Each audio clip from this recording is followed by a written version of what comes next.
Guys welcome back to new video. आजकल ये भिडियोटा হচ্ছে এমবিএর কিছু ইনফরমেশন রিলেটেড।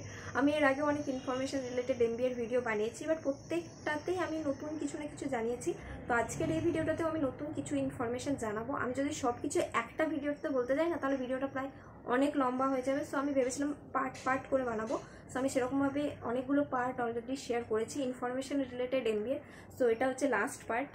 তো আজকের এই ভিডিওটাতে আমি যে সমস্ত পয়েন্ট নিয়ে কথা বলবো এমবিএ, সেটা হচ্ছে আরওআই আর এছাড়াও স্কিল, ইন্টার্নশিপ, এই সমস্ত বিষয় আমি তোমাদেরকে এই ভিডিওতে জানাবো বা কথা বলবো। তো চলো ভিডিওটা স্টার্ট করা যাক।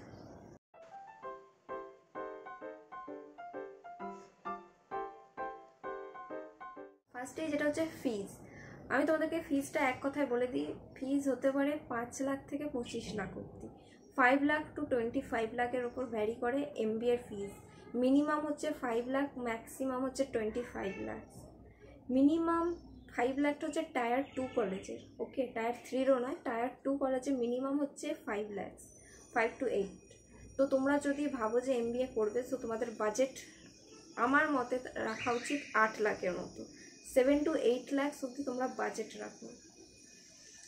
এবার যে রিটার্ন অফ ইনভেস্টমেন্ট কিন্তু কলেজের উপর ডিপেন্ড করে।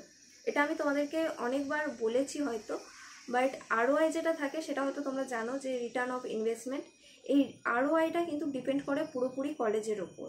তোমরা যদি কলেজ প্লেসমেন্ট ছাড়া নিজে থেকে তোমরা যদি ট্রাই করার চেষ্টা করো, সেক্ষেত্রে কিন্তু 99% চান্স আছে যে তোমরা আরওআই ভালো পাবে না।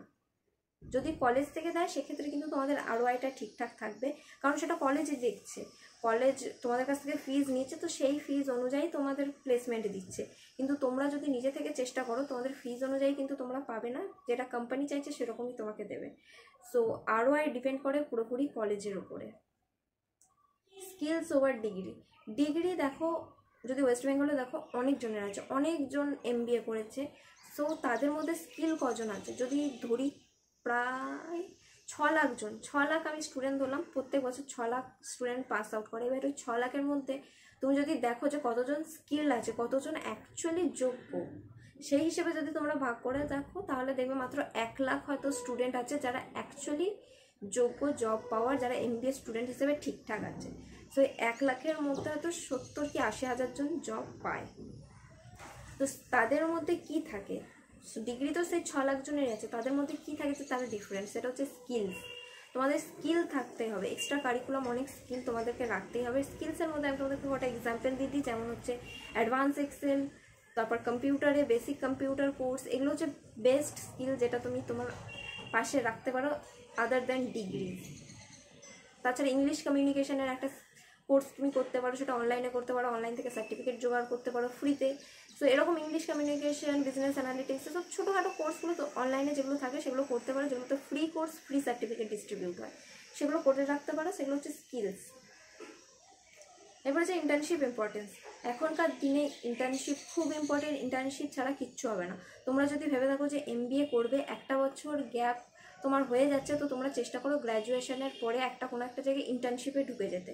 2 মাস করে 2 জায়গায় ইন্টার্নশিপ করে নিলে, তারপরে তোমরা পরের বছর যখন এমবিএতে অ্যাডমিশন নিচ্ছ, তোমাদের ভ্যালু অনেক। 2টো ইন্টার্নশিপ করে যদি এমবিএতে তুমি অ্যাডমিশন নাও, বা তোমাদের যদি এক্সপিরিয়েন্স নিয়ে অ্যাডমিশন নাও, তোমাদের ভ্যালু অনেক। তো এটা একটা ইনফরমেশন আমি এখানে শেয়ার করলাম যে উইথ এক্সপিরিয়েন্স আর উইদাউট এক্সপিরিয়েন্সের মধ্যে উইথ এক্সপিরিয়েন্স যারা আছে, যারা এক্সপিরিয়েন্স নিয়ে এমবিএ করে, তাদের কিন্তু ভ্যালু বেশি। আর এটা হচ্ছে সেলফ ড্রাইভেন কোর্স, মানে তোমাদেরকে এই কোর্সটা নিজে থেকেই করতে হবে। কলেজকে তুমি যতই টাকা দাও, যাই দাও, কলেজ থেকে কোনো স্পুন ফিডিং বা কিছু করবে না, তোমাকে নিজে থেকেই ডিগ্রিটা অর্জন করে নিতে হবে। ডিগ্রিটা তো তুমি পেয়ে যাবে, বাট সেই ডিগ্রিটা যে ভ্যালুটা আছে সেটা তোমাকে নিজে থেকে পেতে হবে। সেটা ইন্টার্নশিপ করে, নিজের স্কিল বিল্ড আপ করে, পড়াশোনা করে, ভালো মার্কস এনে, সেটা কিন্তু পুরোপুরি নিজের প্রেশার, নিজেকে করতে হবে। এরপর হচ্ছে একটা টাইমের প্রেশার থাকবে। টাইমের প্রেশার থাকবে। 2 বছরের মধ্যে তোমাকে অনেক কাজ করতে হবে, অনেক একটা প্রবলেমেটিক ব্যাপার চলে আসবে। কেস স্টাডিজ থাকে, গ্রুপের ওয়ার্ক থাকে, সেখানে টিম ওয়ার্কের মধ্যে না ঝামেলা খুব হয়। এমবিএতে যখন তোমরা যাবে, যখন একটা টিম বানিয়ে দেবে, সেখানে দেখবে ঝামেলা হবেই হবে। আর এটা তোমাদের যখন জব হবে, জবে যখন একটা টিমে কাজ করবে, সেখানেও হবে। সো এই একটা প্রেশার, স্ট্রেস, ফ্রাস্ট্রেশন তোমাদের বিল্ড আপ হতেই থাকবে। তো আজকের ভিডিওটা এইটুকুই। যদি তোমাদের ভালো লেগে থাকে, অবশ্যই লাইক, শেয়ার এবং সাবস্ক্রাইব করে দিও। আর যদি কোনো প্রশ্ন থাকে অবশ্যই আমাকে কমেন্টে জানাতে পারো। তো টাটা গাইস, দেখা হচ্ছে পরের ভিডিওতে, টাটা।